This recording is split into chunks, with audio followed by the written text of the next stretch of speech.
공동체풀에 오신 여러분들을 주님의 이름으로 사랑하고 축복합니다. 이 시간 말씀 앞에서 함께 찬양하며 예배의 자리 가운데 나아가겠습니다.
나는 전능하신 아버지 하나님, 천지의 창조주를 믿습니다. 나는 그의 유일하신 아들, 우리 주 예수 그리스도를 믿습니다.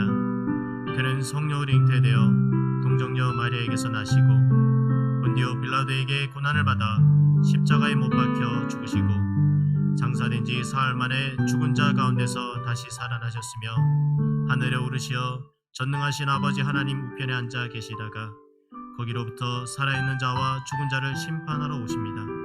나는 성령을 믿으며 거룩한 공교회와 성도의 교제와 죄를 용서받는 것과 몸의 부활과 영생을 믿습니다. 아멘.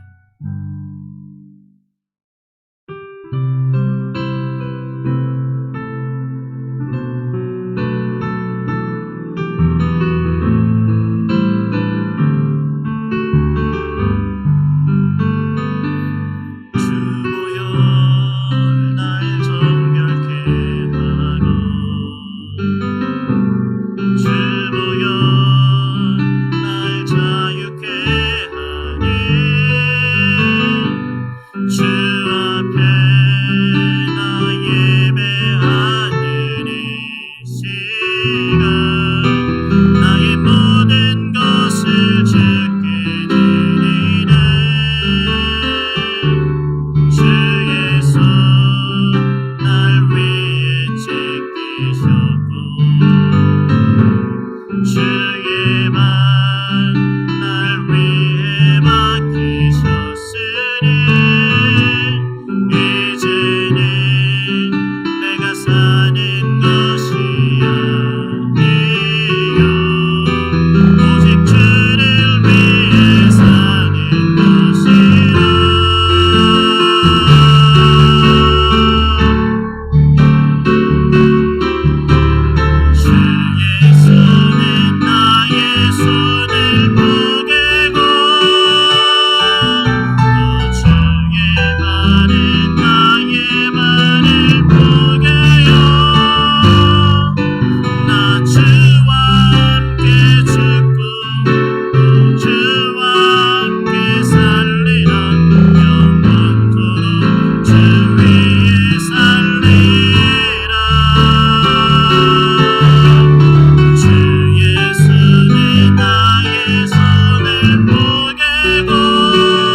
하시겠습니다.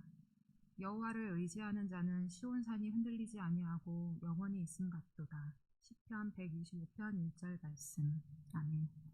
사랑이 많으신 하나님 아버지, 혼란 가운데도 이렇게 함께 모여 예배할 수 있도록 부어주시는 주님의 은혜와 사랑에 감사를 드립니다. 죄로 인해 죽을 수밖에 없는 우리를 사랑과 희생으로 구원하신 예수님, 그 사랑을 늘 기억하고 늘 감사가 넘치는 하루를 살게 하여 주시옵소서. 한치 앞도 한순간도 예측할 수 없는 연약한 인생을 살고 있지만 오늘도 어제처럼 죄의 습성을 따라 내 힘대로 내 뜻대로 모든 것을 이루려고 빠르게 달려가려는 우리의 모습을 회개합니다. 우리의 방법을 내려놓고 오직 하나님만 의지하며 주님만이 우리의 힘이시요 피난처 되심을 고백하게 하여 주시옵소서. 예수님의 고난을 묵상하는 한 주를 보내면서 특별히 코로나19 사태로 인하여 함께 모여 예배드리지고 못하고 있습니다. 주님의 고난과 희생을 기억하며 개인적으로 하나님과 더욱 깊이 교제하는 시간이 되게 하여 주시옵시고 영적인 침체에서 벗어나 부활의 영광에 함께 참여하는 무한한 기쁨도 허락하여 주시옵소서. 세상이 멈추고 누군가는 사랑하는 가족을 떠내보내는 아픔을 겪고 있는 요즘, 코로나19 사태가 속히 종식되어 일상이 회복될 수 있도록 간절히 기도드립니다. 학교도 일상 업무를 진행하지 못하고 학생들이 학교에 오지 못하고 이제껏 해왔던 방식과는 다른 일들을 앞에 두고 또 경제적으로도 많은 어려움을 겪게 되면서 마음이 상하고 어려운 때가 있습니다. 이 시간을 지내며 우리가 낙심하고 절망하기보다는 보이지 않으나 늘 함께 계시는 하나님을 느끼고 바라는 믿음을 더 허락하여 주시옵소서. 내 이웃을 내 몸과 같이 사랑하라는 하나님의 말씀을 늘 기억하고 우리보다 더 어려움을 겪는 사람들을 위해 기도하며 우리가 할 수 있는 것들을 성실하게 감당할 수 있도록 인내와 사랑을 가르쳐 주시옵소서. 가정에서 온라인으로 공부하고 있는 학생들을 위해 기도합니다. 학교가 아닌 집에서 선생님을 만나지 못하고 공부해야 하는 상황 가운데에 몸도 마음도 피로하지만 현실을 잘 이해하고 지금 있는 상황에서 자신이 할 수 있는 최선을 다할 수 있는 지혜와 용기를 허락하여 주시옵소서. 우리 학교 교직원과 학부모 그리고 모든 가정을 위해 기도합니다. 코로나19로 인해 건강을 해치는 일이 없도록 스스로 잘 근신하고 지혜와 용기를 통하여서 자기도 지키고 가정과 사회도 지키는 책임감 있는 우리의 모습이 되게 하여 주시옵소서. 물심으로 어려움이 많지만 교사로서 학생으로서 또 부모로서 사회의 일원으로서 이 시기를 잘 감당할 수 있도록 하나님께서 도우시고 함께하여 주시옵소서. 이제 말씀을 듣습니다. 목사님이 담대하게 하나님의 말씀을 전할 수 있도록 감화하여 주시옵시고 우리는 오늘 우리와 함께 하시는 하나님의 말씀을 잘 듣고 마음에 새겨 말씀 따라 하나님의 증인된 자녀로 살아갈 수 있도록 인도하여 주시옵소서. 우리를 늘 사랑으로 돌보시는 주님의 은혜에 감사와 사랑을 드리며 거룩하신 우리 주 예수님의 이름으로 기도합니다.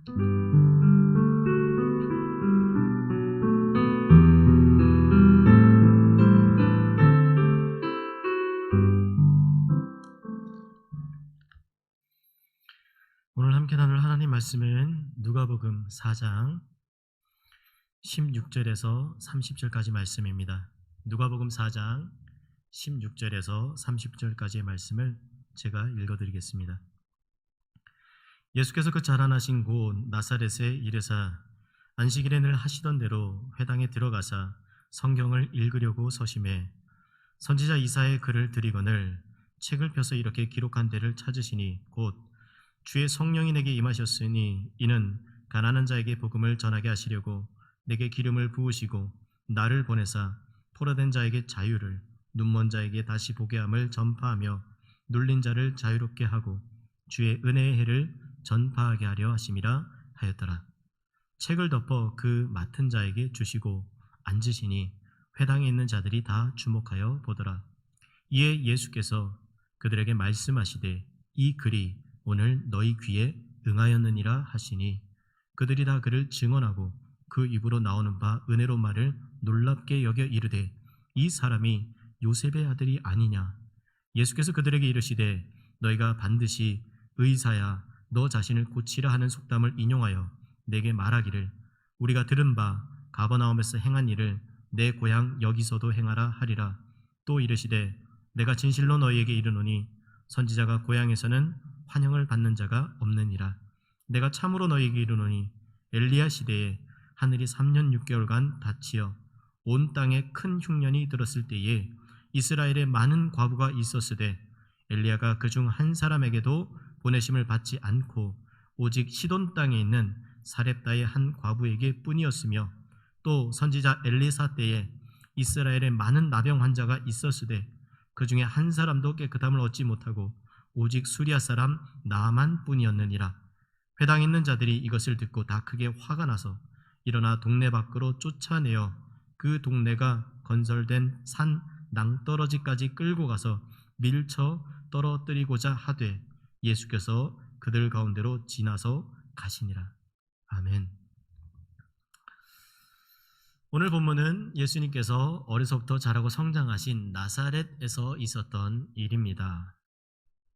예수님께서 안식일에 나사렛 회당에 들어가셔서 성경을 읽고자 하셨습니다. 당시 회당 예배는 기도와 율법서와 선지서를 낭독하고 또 설교나 가르침에 대하여 듣는 형식을 갖추고 있었고, 특별히 그 자리에 참석한 누구라도 설교자로 그 즉시 초청될 수 있었습니다. 회당에서 만 14세인 성인의 기준에 부합하면 꼭 랍비가 아니라 하더라도 회당 예배에 하나님의 말씀 읽고 그 말씀에 대해서 나눌 수 있는 자격이 주어졌었습니다. 당시에 회당의 모임에서는 첫 번째 교훈을 위한 율법서에 대한 낭송 목록이 있었고, 두 번째 교훈은 자유롭게 선택할 수가 있었는데, 아마도 이때에 예수님께서 이사야서 61장 1절 2절을 읽으시고 이 부분에 대한 예언의 성취를 말씀하십니다. 예수님은 4장 21절, 본문 4장 21절에 이렇게 말씀하십니다. 이 글이 오늘 너희 귀에 응하였느니라.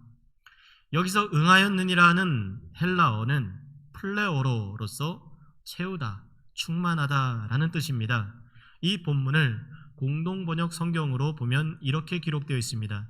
예수님께서는 이 성서의 말씀이 오늘 너희가 들은 이 자리에서 이루어졌다라고 말씀하셨다. 이 말을 듣는 사람들이 깜짝 놀랍니다. 도대체 이 말이 무슨 말이길래 사람들이 이렇게 놀랐을까요? 예수님께서 이사야의 글을 인용하면서 먼저 성령이 임하셨다라는 것을 말씀하십니다. 세례 요한에게 세례를 받으실 때에, 마귀에게 시험을 받으실 때에 예수님께서는 이미 성령님의 임재 가운데 계셨습니다. 그리고 예수님은 이렇게 말씀하십니다. 기름을 부으사, 기름 부음을 받았다라는 겁니다. 구약에 기름 부음 받은 사람의 종류가 세 종류가 등장을 하는데, 첫 번째가 왕, 그 다음에 제사장, 선지자, 이 세 부류의 사람들이 기름 부음을 받습니다. 예수님께서는 나사렛 회당에 지금 이러한 왕으로서, 제사장으로서, 선지자로서의 사역을 시작하신다라는 것을 선포하고 계시는 겁니다. 그러면 그 사역의 내용이 무엇인가? 왕으로서, 제사장으로서, 선지자로서의 사역의 시작의 내용이 가난한 자에게 복음을 전하는 것, 포로된 자에게 자유를 주는 것, 눈먼 자에게 다시 보게 하는 것, 눌린 자를 자유롭게 하는 이 사역을 시작하신다는 겁니다. 이러한 자유를 자유롭게 또 용서하게 이 땅에 오셨다라는 겁니다. 눈먼 자들은 소경을 의미합니다. 영적으로는 재물에 어두워져서 영혼의 문제를 보지 못하는 사람들을 의미하기도 하죠.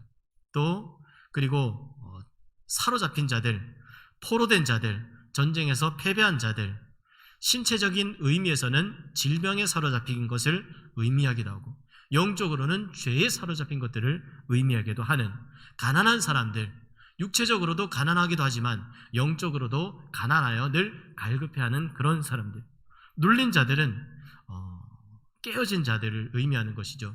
육체가 깨어진, 또 영혼이 깨어진 이런 모든 인생의 어려움을 겪는 분들을 자유롭게 하기 위해서 예수님께서 이 땅에 오셨다라는 겁니다. 그리고 예수님께서는 그런 사람들에게 주의 은혜의 해를 전파하게 하려 하심이라라고 말씀하십니다. 주의 은혜의 해를 정리하면 이것은 희년을 선포하는 겁니다. 희년이 도대체 무엇이길래? 희년은 레위기 25장 10절에 의하면 너희는 50년째 해를 거룩하게 하여 그 땅에 있는 모든 주민을 위하여 자유를 공포하라. 이 해는 너에게 희년이니 너희는 각각 자기의 소유지로 돌아가며 각각 자기의 가족에게로 돌아갈지며. 희년이라 하면 7년이 지나는 안식년, 7번째 안식년을 7번을 보낸 후 그 다음에, 즉 50년이 되는 해를 의미하는데, 히브리어로 요벨이라고 하며 뿔 나팔 소리 혹은 나팔 부는 소리를 의미합니다. 희년의 규례는 대제사장이 수양의 뿔로 된 나팔을 부는 것으로 시작하여 이때에는 1년 동안 농사를 짓지도 않고 땅을 쉬게 하며 모든 빚진 사람들의 빚을 다 갚아주는, 그리고 땅의 소유권을 가지고 있는 사람에게 원래 소유권을 다 돌려주는 것을 희년이라고 의미합니다. 즉 예수님이 오셔서 이제는 이 땅에 하나님의 희년이 왔다라는 것을 선포하는 겁니다. 그리고 이사야 61장 1절 2절의 예언은 유대인들에게는 메시아가 오면, 기다리는 메시아가 오면 그가 할 일이다라는 예언으로 믿고 있었다는 거예요. 그래서 이스라엘 사람들의 입장에서 이 말씀은 메시아가 왔을 때 일어나는 일이기 때문에 너무나 귀하고 소중하며, 그리고 이 말씀이 선포된다는 것은 그만큼 진중하고 엄숙한 사건이라는 거예요. 그런데 그 말씀을 지금 예수님이 하고 있다는 겁니다. 그런데 우리 입장에서 예수님이 하셨다라는 것이 메시아로서 받아들여지지만 그 당시 나사렛에 회당에 있는 사람들 입장에서는 그렇게 받아들여지지가 않는 거예요. 쟤 요셉네 집 첫째 아냐? 쟤 어릴 때 동네 앞에서 이렇게 구슬치기 하고, 그런 예수님의 어린 시절의 모습을 기억하는 동네 사람들의 생각에 예수님은 메시아가 아니라 그저 한 동네의 가난한 집안의 청년일 뿐이었다는 겁니다. 그러다 보니 사람들의 반응이 본문 22절처럼 반응하게 되는 것입니다. 그들이 다 그를 증언하고 그 입으로 나오는 바 은혜로운 말을 놀랍게 여겨 이르되 이 사람이 요셉의 아들이 아니냐. 예수님의 말씀을 들은 사람들이 놀랍게 여겼다라는 말을 원어적으로 좀 더 정확하게 표현하면 기이하게 여겼다. 좀 쉽게 설명하면 네가 뭔데 함부로 그런 얘기를 하느냐라는 반응인 거예요. 저 사람은 요셉의 아들이 아닌가? 어릴 때 자란 모습을 다 봤는데, 누구네 집 아들인지 다 아는데, 저 집의 형편과 상황을 아는데 별로 대단하지도 않고 존경할 만한 것도 없고 위대한 일을 할 수 있을 것처럼 생각되지도 않는데 라는 반응을 하고 있다는 겁니다. 예수님을 향한 믿음과 신뢰의 반응이 결코 아닌 것이죠. 오히려 조롱하고 네가 잘났으면 얼마나 잘났느냐라고 한번 두고 보자, 이런 반응을 하는 것이죠. 이에 대해서 예수님이 이렇게 말씀하십니다. 23절에 예수께서 그들에게 이르시되 너희가 반드시 의사야 너 자신을 고치라 하는 속담을 인용하여 내게 말하기를 우리가 들은 바 가버나움에서 행한 일을 내 고향 여기서도 행하라 하리라. 예수님께서 속담을 인용하십니다. 의사야 너 자신을 고치라. 이 속담은 좋은 뜻으로 하는 속담이 아닙니다. 우리식으로 표현하면 남들한테 이래라 저래라 하지 말고 너나 잘해라 라는 그런 의미인 것이죠. 그러면서 회당에 모이는 사람들의 마음에 그렇다면 네가 당신이 가버나움에서 한 일을 여기서도 한번 해봐라. 가버나움에서 일으킨 사람을 고치고 기적을 일으키는 것들을 여기서도 해보면 어떻게 하겠다는 거예요? 네가 하는 말에 대한 메시아로서의 선포에 대한 신빙성을 조금 인정해 줄지 생각 한번 해보겠다라는 의도인 겁니다. 그런 그들에게 예수님은 선지자가 고향에서 환영받지 못한다라고 말씀하시면서 구약 성경에서 가장 뛰어나고 존경받는 두 명의 선지자 엘리야와 엘리사를 들어서 설명을 합니다. 그리고 그때에 은혜를 받았던 과부 그리고 병고침을 받았던 나만 장군에 대한 이야기를 통해서 가장 힘들고 어려운 시기에 정작 하나님의 선지자들로부터 은혜와 축복을 받은 자들이 이스라엘 백성들이 아니라 이방인들인 사렙다 과부와 수리아 사람 나만 장군이었다. 하나님의 은혜가 이러한 이방인들에게 임했었다라는 말씀을 하십니다. 사렙다 과부는 시돈 사람으로 이방 여인입니다. 이스라엘에 많은 과부가 있었지만 엘리야는 이스라엘의 많은 과부 중에 한 사람 누구에게도 보냄을 받지 않았고 오직 이방인 사렙다 시돈 땅에 있는 과부에게 보냄을 받아 결국 그 과부가 그 어려운 기근의 시대에 축복을 받았다라는 거예요. 나만 장군도 수리아 사람으로 이방인입니다. 엘리사 시대 때 이스라엘에 수많은 나병 환자들이 있었지만 그중 한 사람도 깨끗함을 얻지 못하고 오직 수리아 사람 나만만 깨끗함을 얻었다라는 거예요. 하나님의 사람인 엘리야와 엘리사를 통해서 하나님의 구원의 역사와 은혜가 이스라엘 땅에 유대 땅에 부어진 것이 아니라 오히려 이방 땅에 수리아 지역에 시돈 지역에 하나님의 은혜가 부어졌다라는 것을 말씀하시는 겁니다. 여기서 우리는 두 대척점에 있는 끝과 끝에 있는 두 부류의 사람을 발견할 수 있습니다. 한쪽의 사람들은 예수님의 말씀을 듣고 있었던 나사렛의 회당의 사람입니다.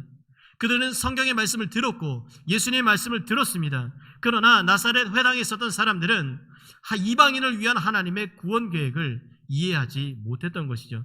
그래서 예수님을 배척하게 됩니다. 예수님을 배척하는 나사렛 사람들의 행위가 점점 강해지는 것을 봅니다. 처음에는 이것이 단순한 감정의 문제였죠. 이방 사람들만 축복받는다고? 우리 조상들은 축복받지 못했다고? 그래서 28절에 이것을 듣고 다 크게 화가 나서 회당 안의 사람들이 예수님의 말씀을 듣고 분노가 나기 시작을 합니다. 화가 나기 시작합니다.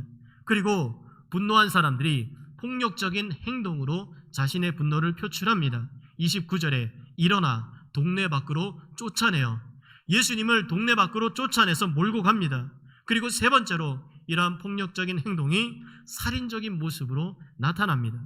29절 하반절에 산 낭떠러지까지 끌고 가서 밀쳐 떨어뜨리고자 하되 예수님을 죽이려고 했던 나사렛 사람들의 모습을 볼 수 있는 거죠.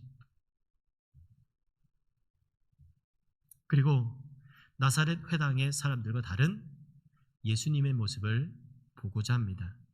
오늘 예수님의 모습을 통해서 주의 은혜의 해를 기다리는, 특별히 고난주간에 예수님의 죽으심과 부활을 묵상하면서 주의 은혜의 해를 기다리는 성도들은 어떻게 살아야 하는지에 대해서 함께 도전받고자 합니다.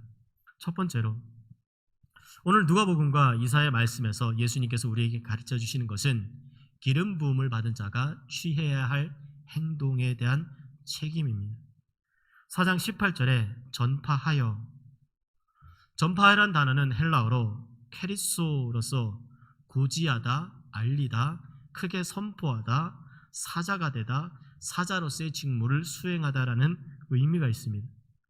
이 단어는 알리다, 공지사항, 외침 이런 의미가 있는 것이죠. 한마디로 말씀을 전해야 하는 사람이 보여줘야 할 책임을 말하고 있는 것입니다. 인간이란 무엇인가라는 책의 저자 빅터 플랭큰 박사는 2차 대전 때에 나치에 의해 아우슈비츠 수용소에 수감되었었습니다. 왜냐하면 그가 유대인이었기 때문이죠. 거기서 유대인의 대학살로 인해서 그의 아내와 자녀들, 부모 모두가 죽음을 당했습니다. 그리고 나치의 비밀 경찰은 그의 옷을 벗겼고 그는 완전히 발가벗고 서 있었으며 그는 그의 손가락에서 결혼 반지를 빼야만 했고 아무것도 자신의 것을 가지지 못한 채 알몸으로 서 있을 때 그는 혼잣말로 이렇게 말했다고 합니다. 당신들이 나의 아내를 빼앗아 갈 수 있고 나의 자녀들도 빼앗아 갈 수 있으며 또한 나의 옷을 벗길 수도 있고 나의 자유를 빼앗아 갈 수도 있을 것이다. 그러나 그 어떤 사람도 나에게서 빼앗아 갈 수 없는 것이 있다. 그것은 바로 나에게 일어난 일에 대하여 내가 어떻게 반응할지를 선택할 수 있는 그 자유는 나에게서 빼앗아 갈 수 없다. 이처럼 우리가 아무리 어려운 환경 가운데 처해 있을지라도 그 환경에 어떻게 내가 반응할 것인지는 우리의 책임이라는 겁니다. 그리스도인들에게 있어서 신앙의 시련이 없을 수는 없습니다. 당장 코로나19로 인해서 우리에게 시련이 있습니다. 그런데 그 시련에 대해서 어떤 믿음의 반응을 보일지에 대한 것은 우리에게 달려있다는 겁니다. 루터는 자신이 해야 할 일이 늘어가기 때문에 기도하는 시간을 더 늘려야겠다라고 말했습니다. 그만큼 영혼을 품는 성직자가 책임을 져야 할 책임은 막중한 것입니다. 아이들이 오지 못하기 때문에 어쩌면 교사로서의 우리의 책임은 더 강해져야 할 것입니다. 직접 가르치지 못하기 때문에 어떻게 더 잘 가르칠 수 있을까? 그 책임감과 부담감을 우리는 더 가질 수 있어야 하는 것이죠. 예수님께서 책임을 지신 것처럼 오늘도 우리의 삶에서 우리는 책임져야 하는 것들이 있습니다. 교사로서, 또 교직원으로서, 또 여러 가지 학교 안에, 또 각자의 삶의 자리에서 책임을 져야 하는 역할 자리로서 각자에게 맡겨진 직책에 걸맞는 책임이 있다는 것입니다. 예수님처럼 우리는 우리의 삶에서 책임지는 그런 삶을 살아가시기를 축복합니다. 두 번째로 예수님께서 회당에서 말씀을 전하시는 모습은 자신의 결심을 행동으로 보여주는 모습이 삶에 배어 있습니다.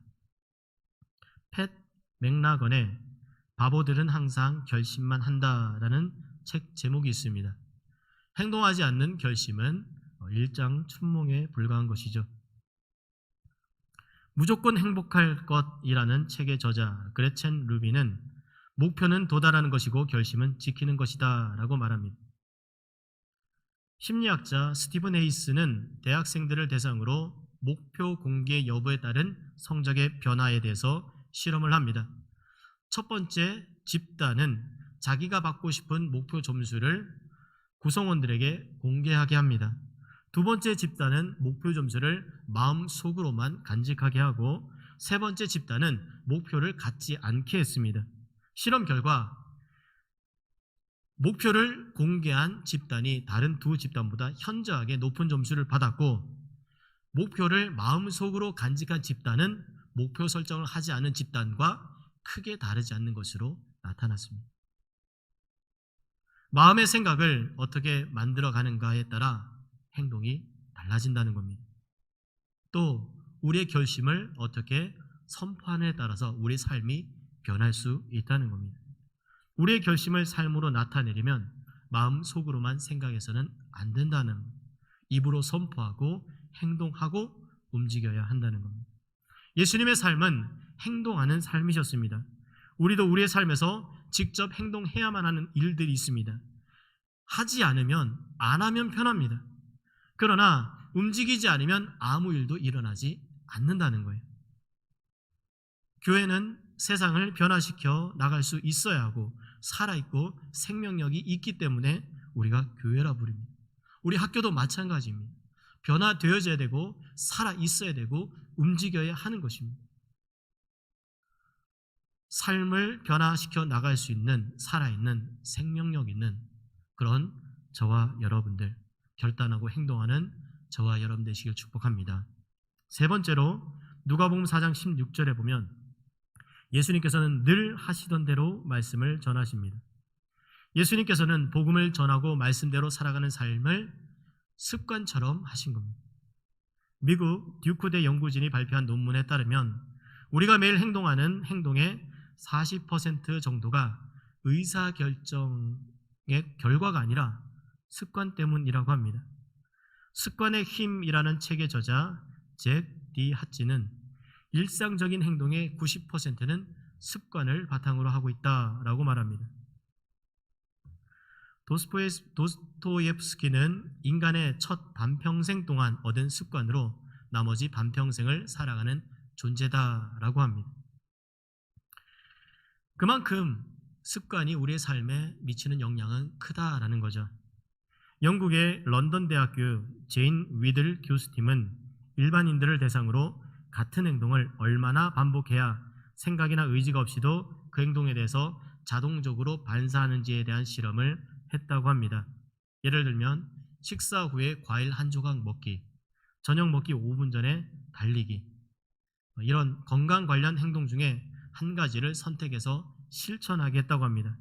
실험에 참가한 사람들이 66일이 되었을 때쯤에 의도적인 생각이나 의지가 없어도 자동적으로 같은 행동을 하는 습관이 자리 잡게 되었다는 것을 확인했다고 합니다.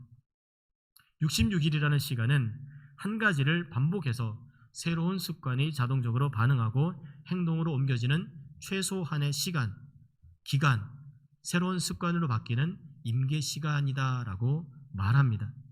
우리의 삶을 바꾸는 데는 노력과 의지, 시간이 필요합니다.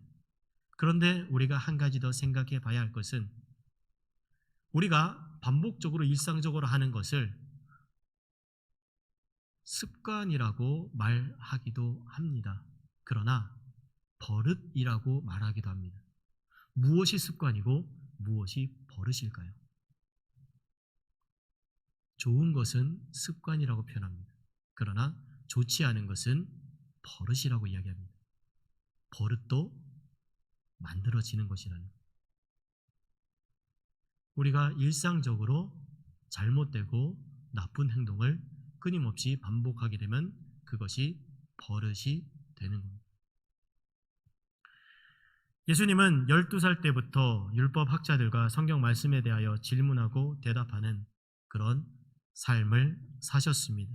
그리고 이것을 지속적으로 이어오셨기 때문에 늘 하던 대로 예수님께서는 하나님의 말씀을 묵상하고 어떻게 하면 하나님의 말씀대로 살아갈지를 노력하셨을 겁니다.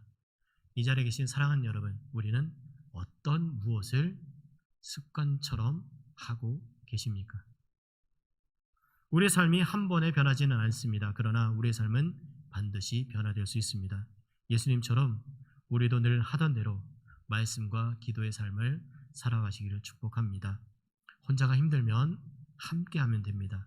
함께 할수록 하나님은 우리를 더 붙잡아 주시고 더 좋은 삶의 습관이 배울 수 있도록 도와주실 것입니다. 말씀을 마무리하고자 합니다. 오늘 함께 나눈 예수님의 삶에서 우리가 교훈받아야 할 세 가지: 책임지고 행동하고 말씀을 가까이 하는 삶.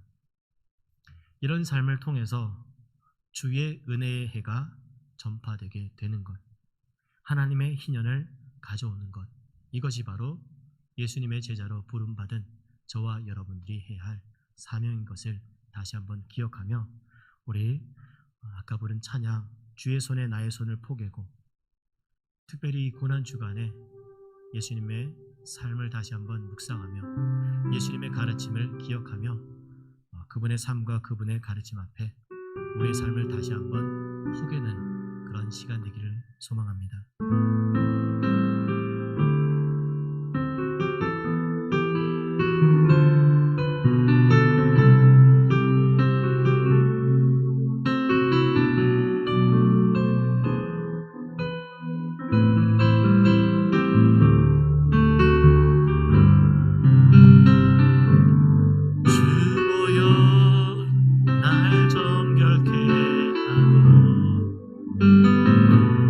주보여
감사합니다.